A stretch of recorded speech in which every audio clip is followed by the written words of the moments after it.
wonderful new book. So I'm just going to tell you a little bit about Sam and then hand it over. Samuel Kassow is a Charles H. Northam Professor of History at Trinity College, holds a PhD from Princeton University, and is a Fellow of the American Academy of Jewish Research. From 2006 until 2013, he was the lead historian for 2 galleries of the Polin Museum of the History of Polish Jews in Warsaw, which opened in 2014. Professor Kassow is the author of Who Will Write Our History? Emanuel Ringelblum and the Secret Ghetto Archive. A child of Holocaust survivors, Professor Kassow was born in a displaced persons camp in Germany. And before I hand the stage over to Professor Kassow, I want to also thank the Gross Family Center for the Study of Anti-Semitism and the Holocaust, who have made tonight's program possible. Please join me in welcoming Sam Kassow.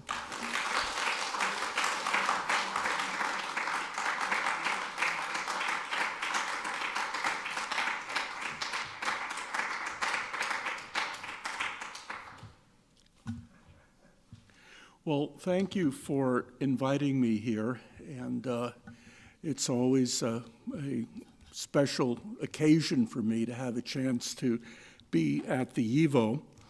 And I've come here to talk about a remarkable and until recently a largely forgotten woman, Rokhl Auerbach.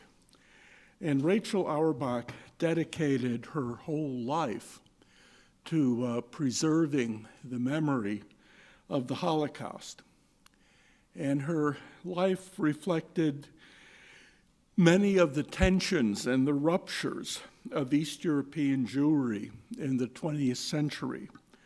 Childhood in a remote rural village in the foothills of the Carpathians. A youth and a university education in the rich multi-ethnic urban culture of interwar Lviv. She then took part in the fractious and intense Yiddish literary world of 1930s Warsaw. And then she was part of the Ringelblum archive in the Warsaw Ghetto. With the help of Emanuel Ringelblum, Auerbach left the Warsaw Ghetto just in the nick of time in March 1943, just before the start of the ghetto uprising. With a fake ID card and a new Polish name, Aniela Dabrucka, Auerbach became an intrepid courier for the Jewish underground. Day in and day out, she risked her life to deliver messages and to deliver money to Jews in hiding. And in the evenings, she wrote. In post-war Poland, Auerbach joined the Central Jewish Historical Commission and did pioneering historical research. She played a key role in the documentation effort after the war that collected more than 7,500 testimonies. When people say that serious Holocaust research didn't begin until the 60s and 70s, they totally ignore what was done by Jews just after World War II.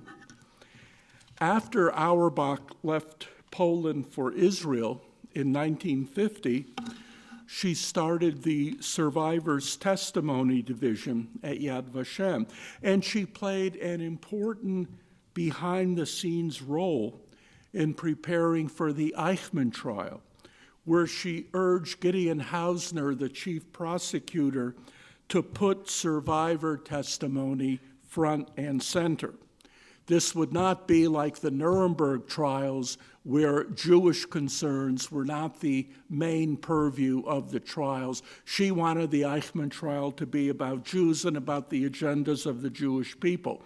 So instead of a narrow legal focus on Eichmann's particular activities in the Nazi bureaucracy, as Hannah Arendt would have preferred, Auerbach made no bones about the fact that she wanted a show trial with victim testimony front and center, a trial that would show Israelis and everyone else who cared to listen just what it really meant to be a Jew under Nazi occupation.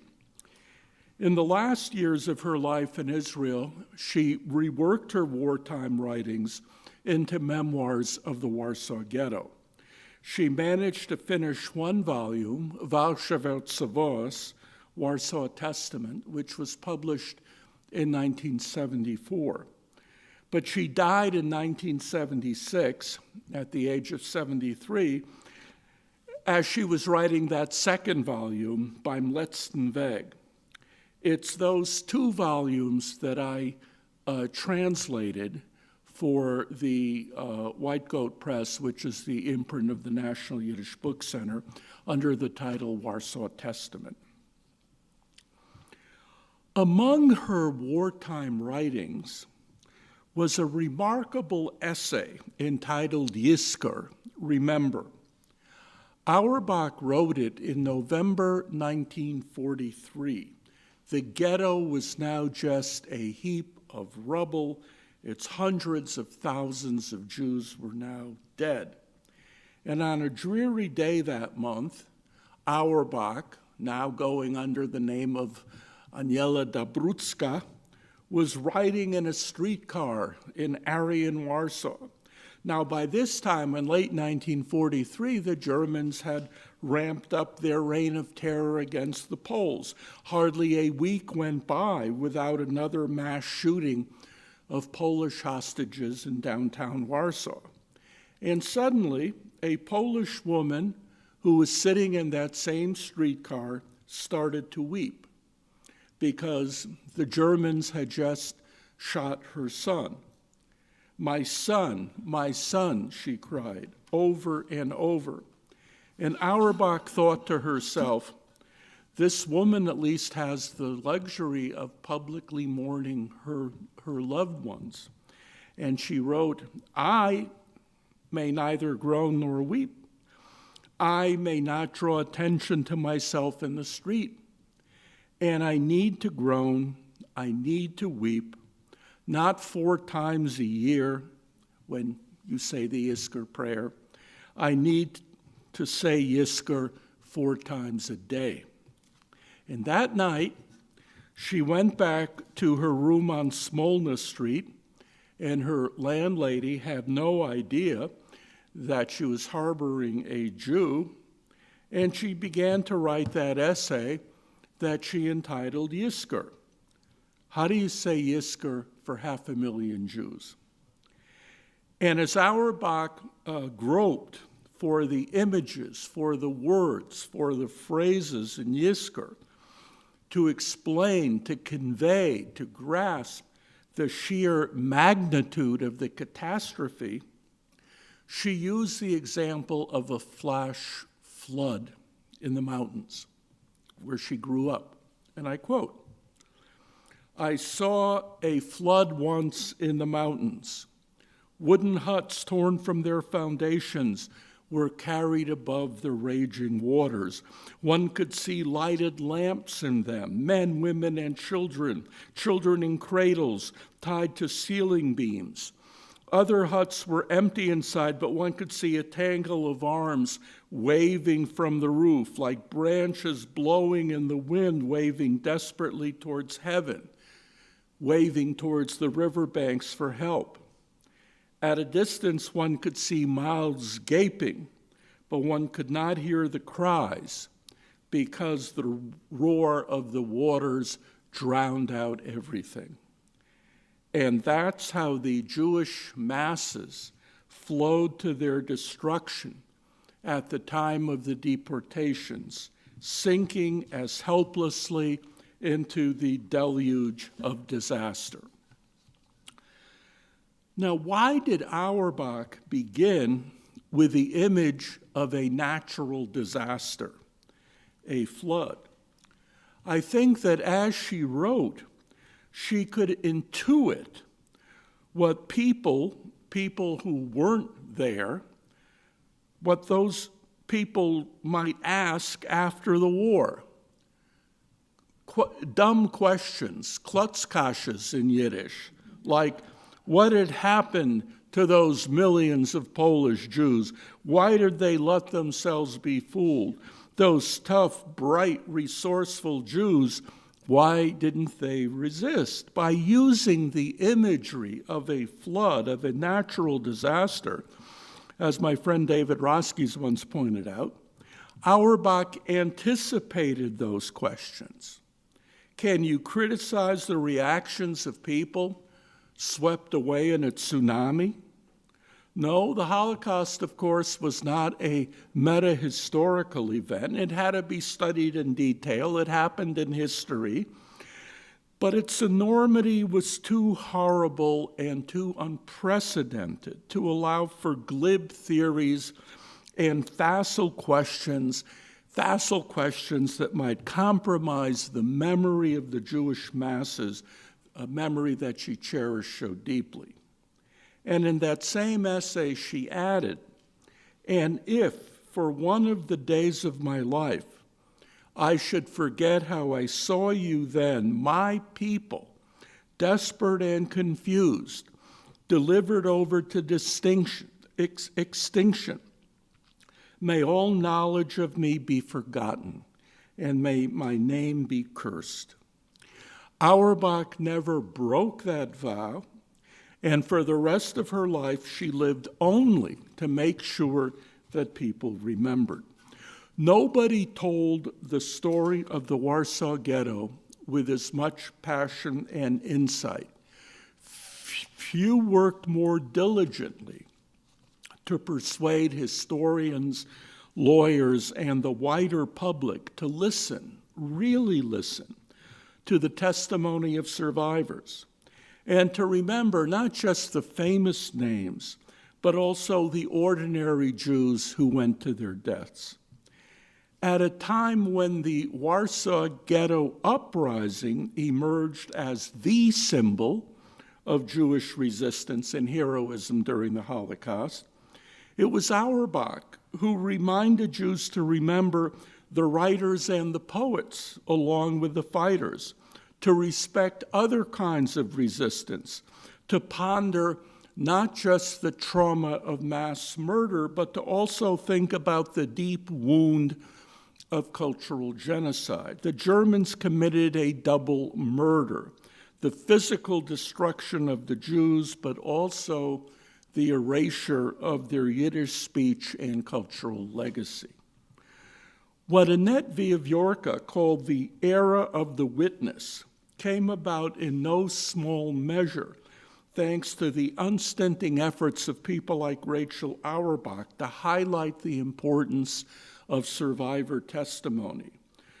The Eichmann trial being a key example. At a time when scholars like Raoul Hilberg, a pioneer of Holocaust research in this country, argued that documents were better sources, more reliable sources than survivor testimony, Auerbach countered, yes, documents were well and good, but they were a source that usually had more to do with perpetrators than with victims, because obviously the Germans are going to produce more documents than the victims are. And anticipating the work of Shaul Friedlander and Jan Thomas Gross, Auerbach urged scholars and jurists to use witness testimony in their research. And as she crafted guidelines for conducting interviews in Yad Vashem, she pointed out that nuances of body language and affect were often as significant as the actual content. And so what if some survivors got a date wrong and a name wrong? Their authority as witness far outweighed those mistakes. As one of only 3 survivors of the Oyneg Shabes archive, of the 60 people that Emanuel Ringelblum brought into the archive, there were only 3 survivors.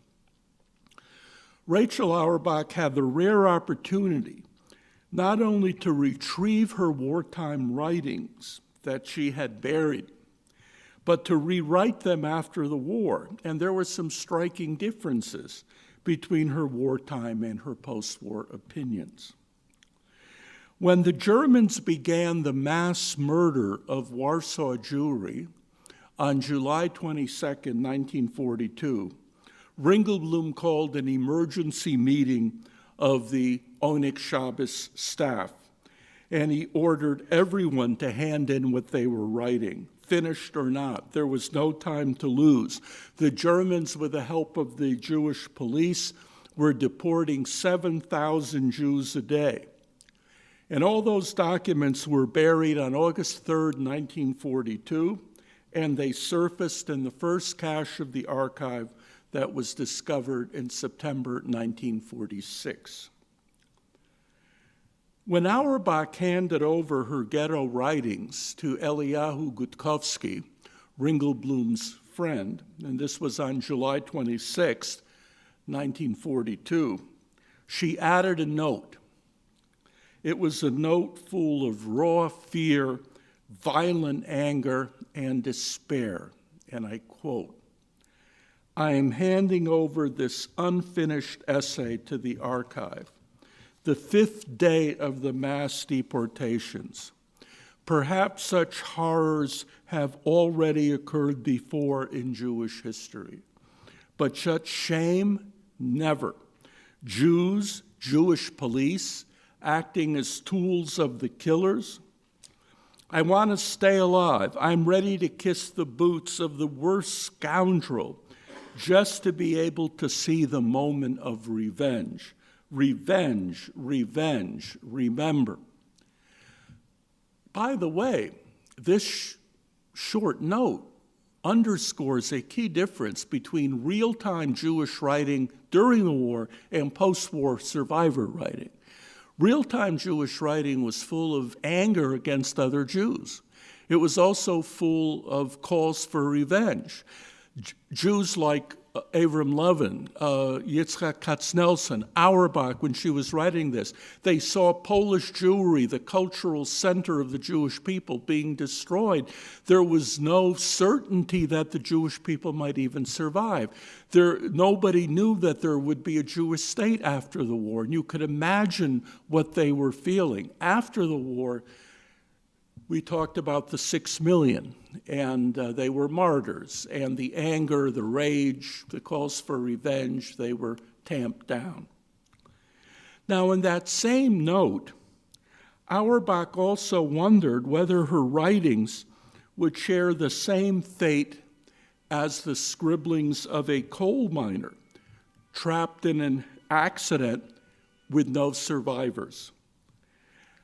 A coal mining accident where all the bodies would be lost forever.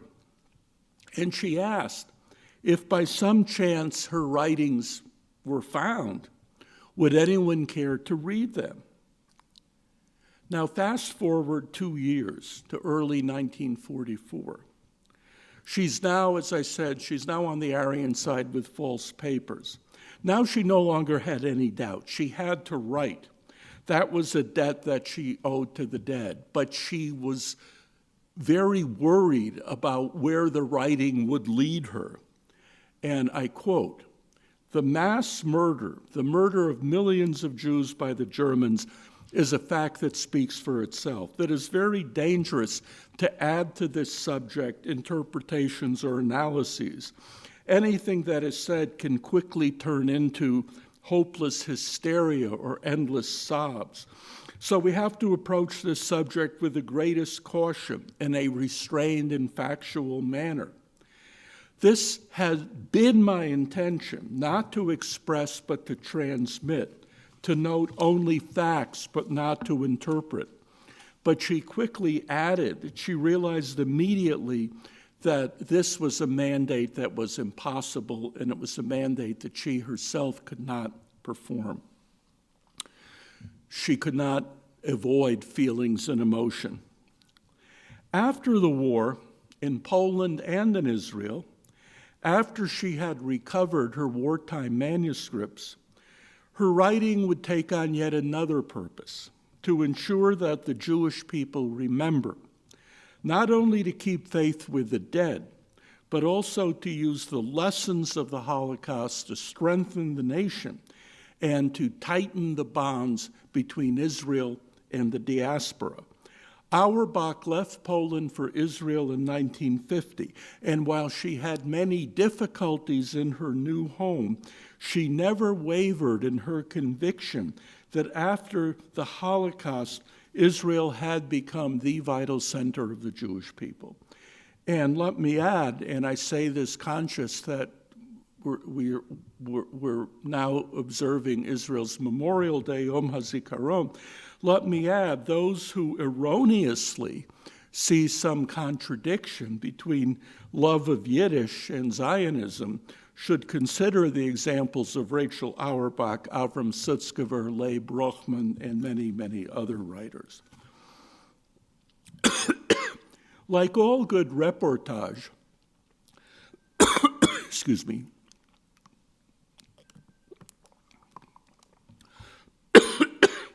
Auerbach's post-war books conveyed what she saw and observed in evocative, powerful language that made her writings an indispensable source for the cultural and social history of the Warsaw Ghetto. For Auerbach, the first step in memory was to describe just what the Jewish people lost when the Germans destroyed Jewish Warsaw. Just after the war, Auerbach's friend Leo Finkelstein wrote in Das Amolige Jiddische Warsaw, the Jewish Warsaw of the past. He wrote that Warsaw's strength, Warsaw's resonance in Jewish life, derived not from zchusovis, but from zchusotzma, that is, not from encrusted tradition and collective memory like Vilna or Krakow, but it derived from its sheer mass and power, from the great numbers of Jews that lived there. Because Warsaw had had no encrusted traditions, it could thus serve as a pathbreaker in the modernization of Jewish life. And then Finkelstein cited examples, the crowds of Jews, the masses of Jews who turned up at Peretz's funeral in 1915, the tens of thousands who would come to the May Day demonstrations of the Bund, the many thousands of Hasidim that would come to the railroad station to greet the Ger Rebbe. Melech Ravitch, a Yiddish poet who had been one of Auerbach's key mentors and closest friends, had once called Warsaw a sprawling mosaic, that is, a mosaic of different Jewish tribes and subcultures. Polish-speaking professionals, doctors and lawyers, Hasidim, Litvaks, tough Bundist trade unionists, and many, many more. And Auerbach took the shattered bits and shards and reconstructed a mosaic of memory based on a poignant evocation of dozens of individual vignettes. And thus she spoke for those who had no one to remember them. The ordinary Jew she came to know in the ghetto as she ran the soup kitchen on Leshno 40, as well as the Jewish writers, artists, and actors whose milieu she'd shared in the 1930s and in the ghetto. The more one knew about what and whom the Germans had murdered, the more one could grasp the enormity of the national churban, of the national disaster. Much of Warsaw Testament includes Auerbach's wartime and post-war descriptions of the Warsaw Jewish intelligentsia. Writers like Kalman Lis, whose day job was to work with children with special needs and who was murdered with them in 1942. Actresses like Miriam Orleska, who had played Leah in the landmark Vilna Trupa production of the Dybbuk. Sculptors like Avram Ostjega, who designed Peretz's tomb in the Warsaw Jewish Cemetery. Composers and choir directors like David Eisenstadt. Singers such as Eisenstadt's 17-year-old daughter Marisha, who Jews called the Nightingale of the Ghetto, and who was murdered in cold blood as she was boarding a train to Treblinka. Auerbach described Shia Broide, who translated Plato's dialogues into Yiddish. Yankov Gerstein, who was composing a cantata based on the poetry of Mani Leib. The religious poet Yisroel Stern, who wrote his best poetry, Auerbach believed, just months before his death in Treblinka. Rosa Simchovich, a saintly pedagogue who had dedicated her life to helping the poor kids who went to the Yiddish secular schools. Leib Shur, a bibliophile who collected abandoned Yiddish books in the ghetto and who chose to hang himself in his library surrounded by his beloved books. Basha Berman, who started a children's library where kids could come in, borrow books, get under a blanket, and listen to stories about faraway places that promised a better world after the war. There was the 11-year-old Yosima, a relative of Auerbach's, a musical prodigy who played Mozart's 25th piano concerto in the ghetto, after which the musicians in the orchestra lifted her up as the audience applauded and applauded, and they gave her one chocolate bar. If only this play had survived, that cantata, that poem. What she heard in the ghetto represented, in her words, a flowering of Jewish genius, a bright flame just before the final destruction. As Auerbach traced the broad reach of Yiddish culture, which embraced music and the arts as well as literature, she underscored the depth of a German murder machine that destroyed a language and a culture along with the people. Now, before the war, Auerbach, like many Yiddish writers, had doubted Warsaw's, Poland's future as a Jewish and specifically as a Yiddish cultural center. How could Yiddish survive, much less thrive, when more and more Jewish kids were going to Polish schools and speaking Polish? And when Polish Jews, faced with boycotts and discrimination, were waging a desperate battle just to put bread on the table and thus had little to spend on Yiddish books and Yiddish theater. But after the war, as she wrote her memoir, she changed her mind. Auerbach explained that she had doubted the prospects for Yiddish culture in Poland because she had underestimated the vitality of the Polish Jewish masses. It was her work in the Alleinhilfe, in the self-help of the Warsaw Ghetto, that ran soup kitchens and schools and refugee centers, that she came into contact not only with ordinary Jews, refugees from the provinces, but also with the impressive leaders of the religious world of Jewish orthodoxy that she would never have met had it not been for the war. It was then that she understood, as she said, that Jewish life in the Polish provinces was so deeply rooted that, to quote her, the Jewish nation could have counted on the cultural capital of Polish Jewry for generations to come. As soon as the war ended, Auerbach resolved to carry on Ringelblum's legacy and to find the tin boxes and milk cans buried under the trackless rubble of what had been the Warsaw Ghetto. The Yiddish writer Mendel Mann recalled Auerbach's talk in Warsaw at the third anniversary commemoration of the Ghetto Uprising in 1946. Many tiresome speeches full of political posturing, and then Auerbach ran up to the podium and started to speak, and I quote Mendel Mann. She did not make any speeches. She did not, quote unquote, explain the meaning of the uprising. She implored. With a stubbornness that deeply affected me, she demanded, she called, remember, there's a national treasure under the ruins. Even if there are 5 stories of ruins, we have to find the archive. I'm not making this up. I know what I'm talking about. This isn't just talk. This is coming from my heart. I will not rest, and I will not let you rest. We must rescue the Ringelblum archive.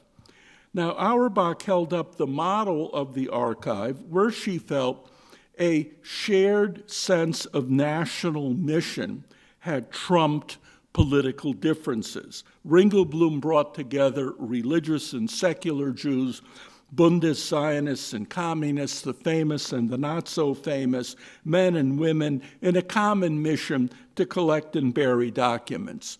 Ringelblum's teacher, the historian Isaac Schipper, had told a fellow inmate in Majdanek just before he was murdered, quote, "What we know about murdered peoples is usually what their killers choose to say about them.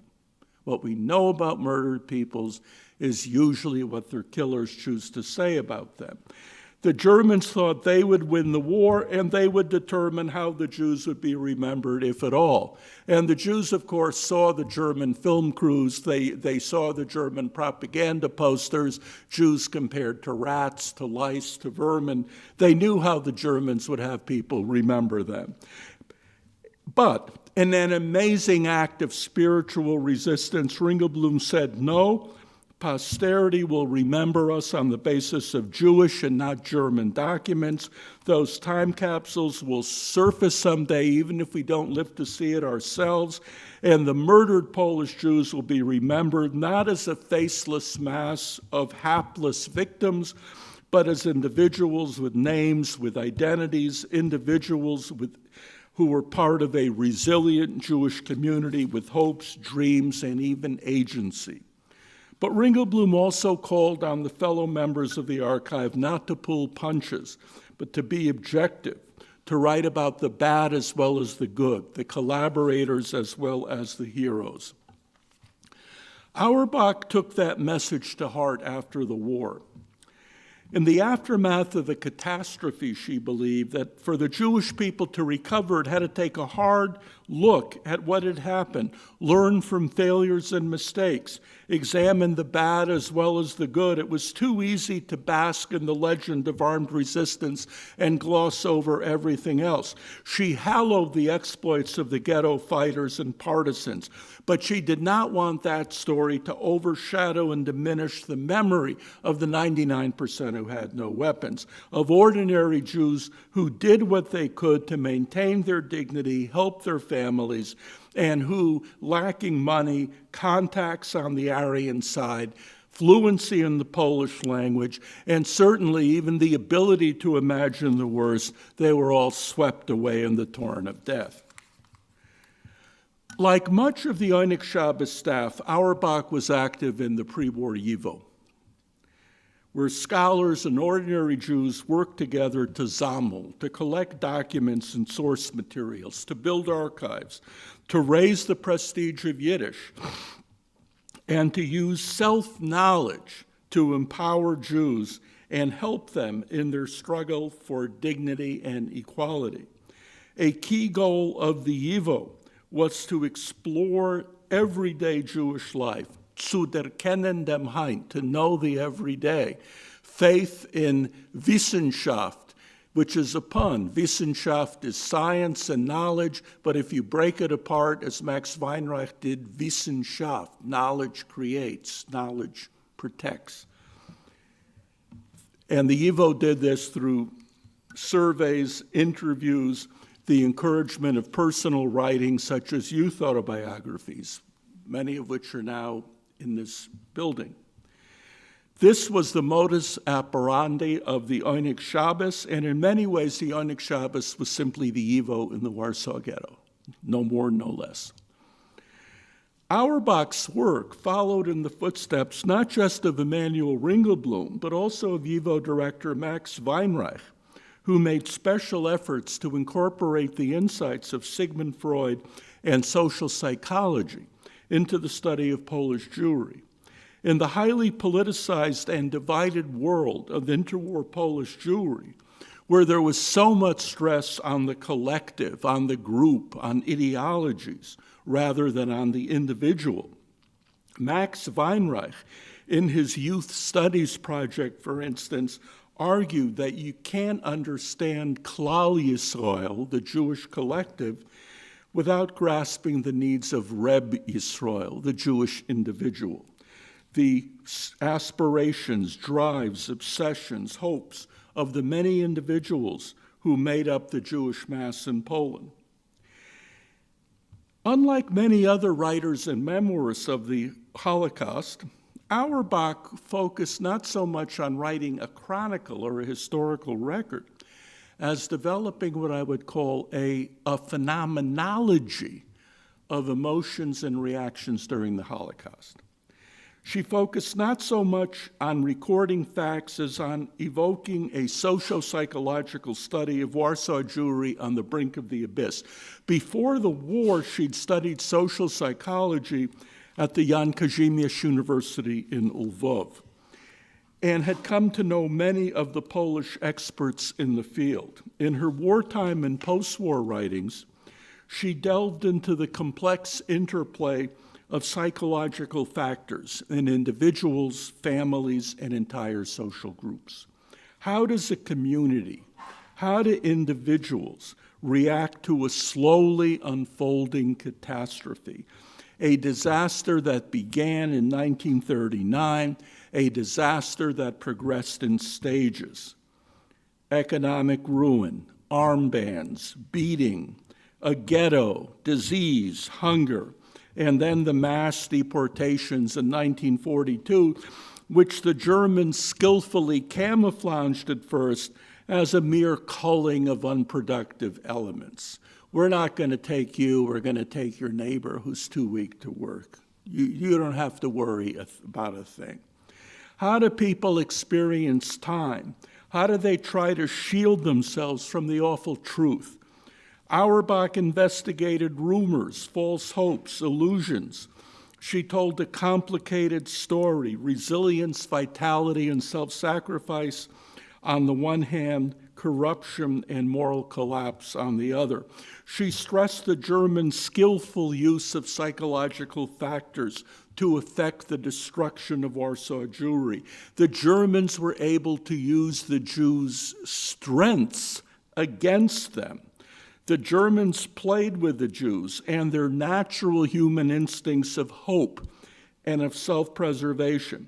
In her brilliant observations of the mass hysteria and mass delusion that gripped the Warsaw Ghetto in the summer of 1942, Auerbach described how the very qualities that had served Jews so well in the past, practicality, pragmatism, hard-headedness, seichel, common sense, natural optimism, now accelerated their journey into the abyss.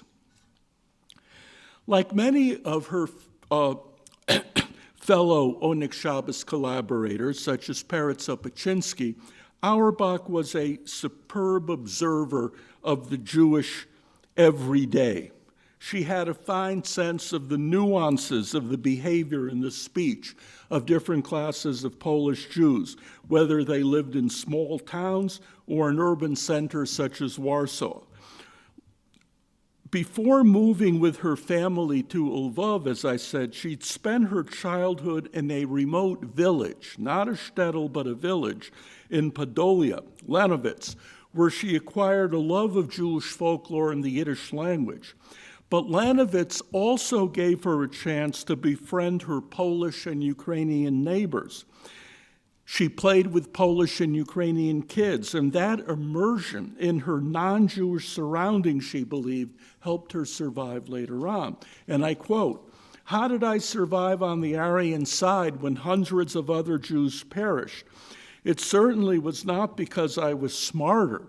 What helped me were my early years growing up in a village.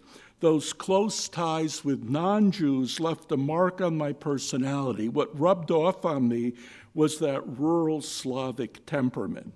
One of the most striking features of Auerbach's writings is her portrayal of Poland and the Poles. As a courier who distributed money and aid to hidden Jews, money that was smuggled into Poland by the Polish underground, Auerbach was in constant contact with a category, very small in number, of Poles who most Jews in the war never had a chance to meet, the liberal intellectual elite, many of whom risked their lives to help Jews. Her descriptions of such individuals as Jan Żabinski and his wife are particularly instructive and insightful. You might have read The Zookeeper's Wife, some of you. Żabinski had been the director of the Warsaw Zoo, as well as an officer in the Polish underground. During the war, he and his wife helped many Jews, including Auerbach herself. And Auerbach continuously paid tribute to Polish patriotism and Polish courage. Like many other Galician Jews, Auerbach combined a deep Jewish identity with a first-class Polish education and cultural sensibility. At Lvov University in the early 1920s, Auerbach befriended the young poetess Dvora Fogel and the budding writer and painter Bruno Schulz. And she urged them to start writing in Yiddish, and Fogel indeed did so. In 1929, she helped start a literary journal called Zusteyer that tried to bring the Polish-speaking Galician Jewish intelligentsia closer to Yiddish. In Galicia, most educated Jews spoke Polish. Auerbach would go on to have many interests, but the most salient was her devotion from a very young age to Yiddish secular culture. Her vision of that culture was inclusive rather than exclusive, one that united Jews rather than divided them, a culture that transcended political differences, a culture whose creativity would speak for itself. But in the end, trying to bring Yiddish to Galicia was a bridge too far. The journal folded in 1932, and Auerbach had to find a new challenge. She moved to Warsaw, and she became the companion after a disastrous marriage to a poet, Ber Schnapper. She became the companion to the brilliant, tempestuous, and unstable Yiddish poet Itzik Manger, who was wonderful when he was sober, but unfortunately he liked to drink, and when he liked to drink, he could become very abusive. And I also want to add that during this time, Auerbach acquired a rather unfortunate nickname that other writers called her by, die literarische Beilage, the literary supplement. All through her life, she endured a lot of sniping because she was a woman. Dvora Fogel also had to endure that. And she endured that in Israel too. And this was a very difficult problem that she had to deal with for many, many years. She tried to break into the Yiddish press. She wrote many articles in Yiddish and in Polish, but she failed to land a stable job. At the end of September 1939, after Poland's capitulation, Auerbach was about to run away from Warsaw and go to Lvov under Soviet occupation when Emanuel Ringelblum suddenly called her, said, "You have to stay in Warsaw and I need you to run a soup kitchen." Most of the Jewish elite had left Warsaw, but Ringelblum reminded Auerbach that not everybody had the right to run. Somebody had to stay behind and help the community. In 1941, Ringelblum recruited Auerbach into the secret archive by asking her to write an essay about her soup kitchen. As Auerbach would stress after the war, had it not been for Ringelblum, she would not have written anything. The soup kitchen on Leshno 40, which fed up to 2,000 Jews a day, offered her a unique vantage point to get to know and observe a large number of ordinary Jews struggling for their lives. The story that she told provided a gripping behind-the-scenes look at the desperate battle that the ghetto was fighting against hunger. Auerbach investigated the social history of hunger by telling the story of a soup kitchen as a microcosm of human relationships and human choices. The dead who ended up in the pits of the Gensha cemetery were not an undifferentiated mass, but individuals whose idiosyncrasies she recorded.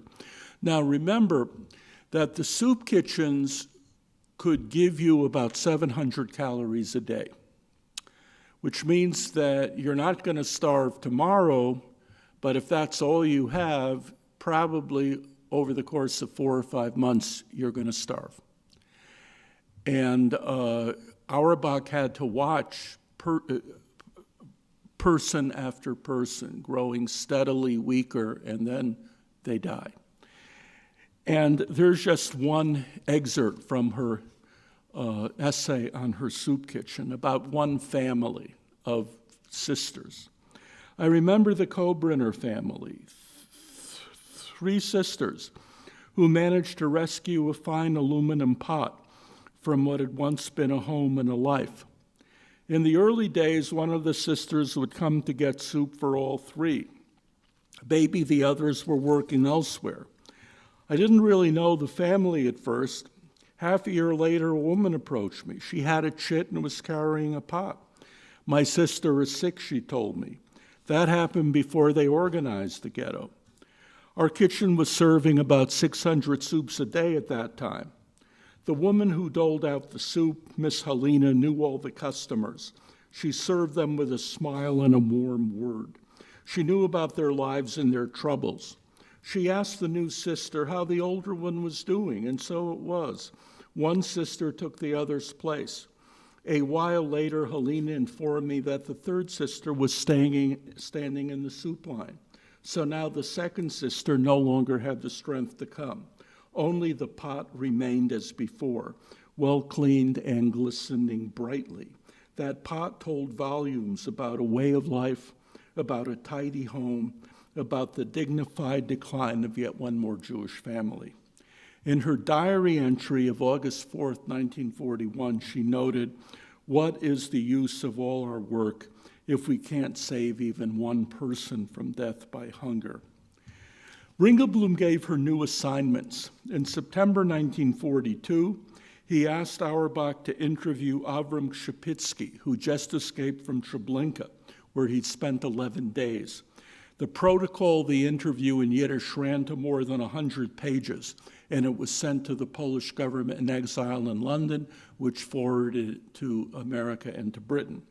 Shapitsky did not survive, but after the war, Auerbach developed a special bond with the Treblinka survivors.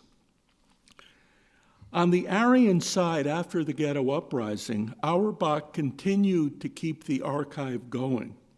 There was an underground Jewish archive on the Aryan side, and with the help of Polish friends, Auerbach buried her writings on the grounds of the Warsaw Zoo and in a field in the southern district of Warsaw.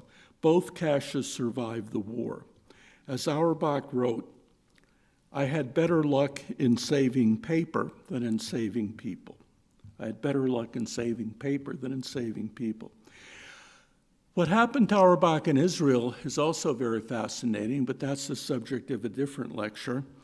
I want to conclude by observing that much of the power of Auerbach's reportage stemmed from her ability to navigate cultural boundaries, derived from a life that straddled different worlds, village, shtetl, and city, Yiddish and Polish, Poles and Jews, Galicia and Warsaw, the milieu of the Jewish literary elite and the world of the Jewish masses, religious and secular, diaspora nationalists and Zionists.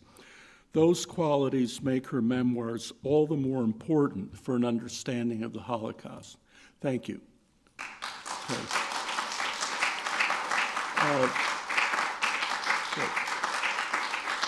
So I just want to show you some of the slides, and then will we take questions? So, as I said, there were only 3 survivors of the Ringelblum archive, and only one person knew where the archive had been buried. That is under a Jewish school on Novolipki 68. And given the fact that Warsaw was a heap of rubble, and this is what Warsaw looked like after the war. after the bombing of 1939, after the Ghetto Uprising of 1943, after the Polish Uprising of 1944. The city had been totally destroyed. There were literally stories of rubble. It was hard to know where a street had been, much less where a house had been. This is a leader of the Joint in Warsaw after the war, but the Joint Distribution Committee, the Jewish Labor Committee, gave some money using pre-war aerial photographs and using the spire of the church that survived. They kind of figured out where Novolipki 68 must have been. They started digging. Now, as I said, Wasser, whose back is to the camera here, he survived by a very thin margin, once jumping from a train, taking him to Treblinka. The guy in the mustache, Michal Borovich, who, also a very important Jewish intellectual, he also survived by a thin margin. He was hanged in the Janowska labor camp in Lvov, but the rope broke. And the SS man, being a gentleman, didn't believe in hanging people twice. He was returned to the camp, and then he escaped. And this is taken on September 18th, 1946, as they discover the tin boxes, the first cache which was buried on August 3rd, 1942, and which contained Auerbach's note that I was talking about. This is Wasser opening some of the documents from the tin boxes. These are the tin boxes. No, that's not Auerbach.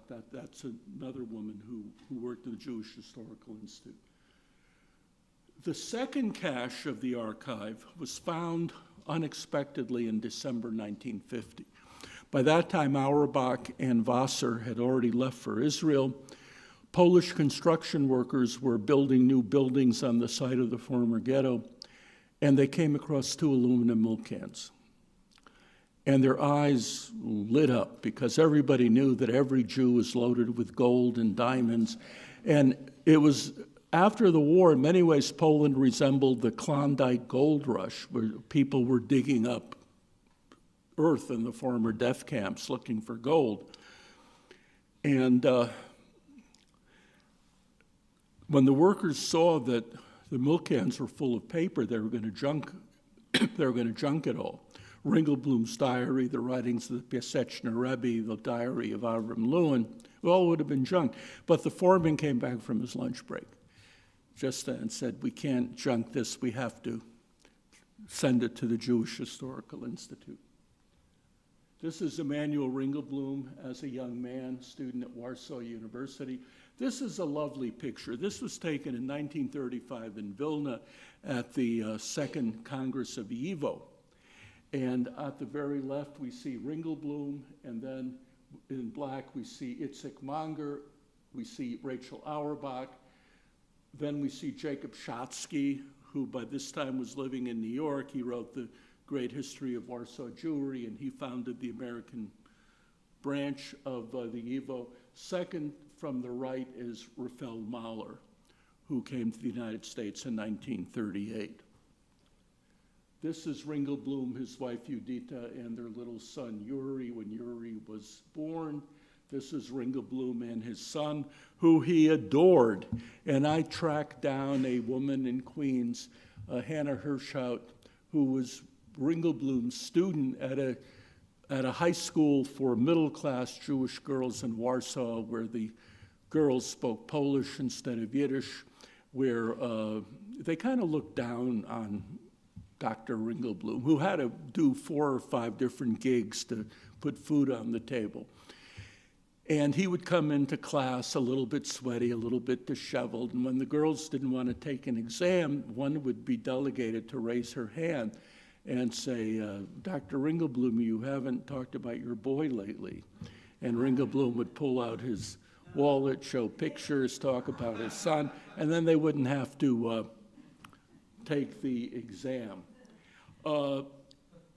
Hirschhout's future husband, Yechiel Hirschhout, was a Yiddish journalist who was in the Paviak prison in 1944 when Ringelblum, his wife's son, and 34 other Jews were brought in from a bunker which had been betrayed. And Hirschhout and the other prisoners were trying to find a way to save Ringelblum's life. And they thought maybe they could pay off guards and have him leave one cell and go to another cell. And Ringelblum had been badly beaten, and his son was sitting on his lap. And Hirschhout outlined his scheme. He explained that they couldn't save his son and wife. And Ringelblum said, no, I'm not going to leave them. And he was shot the next day with all the Jews and 2 of the Poles who maintained the hideout. But the last words that Hirschhout remembers Ringelblum saying in Yiddish, he looked at his son and he said, "Was ist schuldig der Kleine? Zu liebem wegt mir stark das Herz." Why is this little one guilty? Because of him, my heart is really breaking. And this is Gela Sexteen and their little daughter, Margalit. Sexteen's husband, Israel Lichtenstein, and 2 teenage boys were the ones that buried the first cache of the archive, and they appended their last wills and testaments. And finally, the Oyneg Shabes knew that the Germans were using the camera as a weapon. And so the Oyneg Shabes also tried to use the camera as a weapon. But instead of showing Jews as degraded, filthy vermin, the camera tried to show Jews fighting for their survival. And one of the pictures that survived, most pictures were ruined by the water seepage in the tin boxes. But one picture that survived were the smugglers, Poles and Jews, usually members of the pre-war underworld, because those were the skills that you needed to be a good smuggler. And by definition, it had to be Polish and Jewish. The smuggling furnished the ghetto with about 90% of the calories that were consumed. And therefore, you might say that it was a major act of resistance. 80% of the Jews were still alive in July 1942 when the deportations began. Okay, I think I'll stop here and take questions.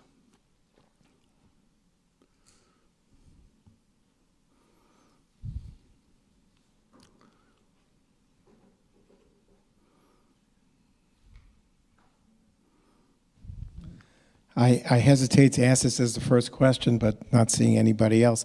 You mentioned correctly that the 1925 conference of YIVO in Vilna was the second conference, if I heard you correctly. Excuse me, you mentioned that the conference of YIVO in Vilna in 1925, if I heard you correctly, was the second conference of YIVO. 1935. I see. Were there conferences held? There was one in 1929. I think the first conference was in 1929, if I'm not mistaken. I won't swear by that, but the second conference was in 1935. And August 1935. And the 1929 conference, where was that held? That was in Vilna. And what was held in Chernovitz before then? Excuse me? She answered my question. And Chernovitz was in 1908. Chernovitz was in 1908. The YIVO was founded in 1925. Thank you. And so this is a big anniversary, the 100th anniversary. Well, if there are no questions, maybe you can just tell us a little bit about the materials today and just mention your other book for those that are curious to learn more about the Oyneg Shabes archive. About Emanuel Ringelblum? Yeah, just can you just tell us a little bit about the materials that survive today, you know, access to them, where they're located, and just mention very briefly about the other book that you wrote. Yeah, I wrote a book about Emanuel Ringelblum and the Oyneg Shabes archive. It was entitled Who Will Write Our History?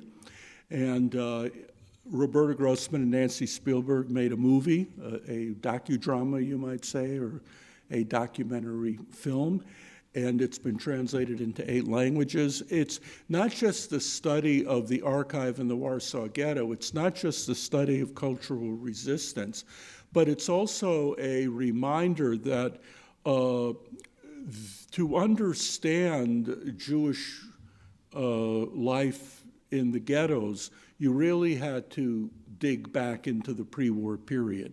And that ghettos were not concentration camps. While each ghetto was different, the fact was that the links between the pre-war and the wartime culture were very important. For example, the Oyneg Shabes was really a continuation of the Evo ethos.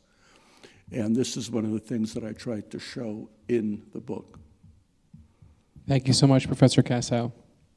Okay. And I want to say we have copies of this book that are going to be for sale in the lobby. And for viewers joining online, the book is also available from Evo's online store. Okay, we have one more question.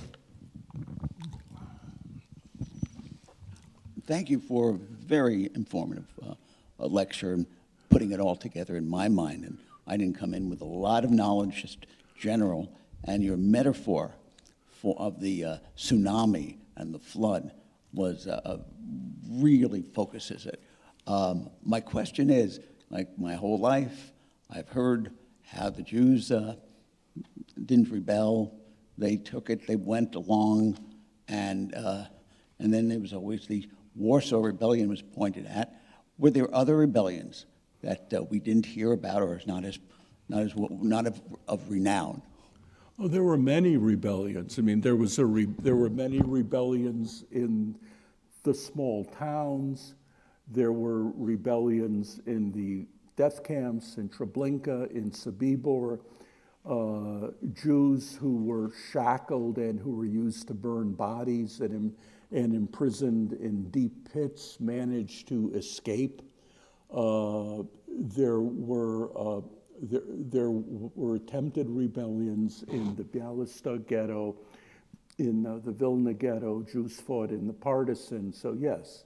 That said, one of the problems that I had, and that many others had, was that in the early years of the State of Israel, I'm talking about the 1950s, many survivors encountered a rather chilly reception, especially from Sabras, who felt superior, who said, well, why didn't you fight? We would not have let ourselves have this happen to us. And therefore, events like the Warsaw Ghetto uprising were interpreted as something that saved the honor of the Jewish people, as if the Jews who were not fighters in the uprising were somehow compromised. And it was the fighters who saved the honor of the Jewish people, an invidious comparison between the fighters and the ordinary Jews. Now, with the Eichmann trial, then with the Six-Day War, then with the Yom Kippur War, this feeling of this complicated feeling toward the survivors gave way to more empathy and more understanding, but it took time.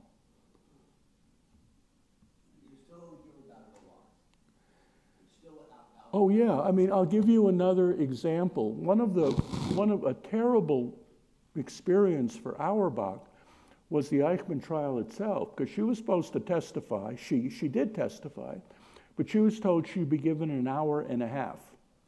And she prepared a long testimony about Ringelblum, about the archive, about the soup kitchens, about the self-help. Well, unfortunately, the order of the witnesses changed at the last minute, and she was preceded by Yitzhak Zuckerman and Sivya Lubetkin, two rock stars of the resistance. And they, of course, galvanized the audience and electrified everybody who was watching. And Auerbach then followed them, and she insisted on testifying in Hebrew, which was not her first language. And the judge became very bored with her talk about the soup kitchens. And he cut her off after half an hour. And she felt humiliated, and she never forgot that. And when Roberta Grossman was making the movie based on my book, she wanted the video of Auerbach's testimony, but somehow they lost it. The videos of all the other witnesses were available, but somehow maybe her testimony was considered to be so unimportant that they never even bothered to save it.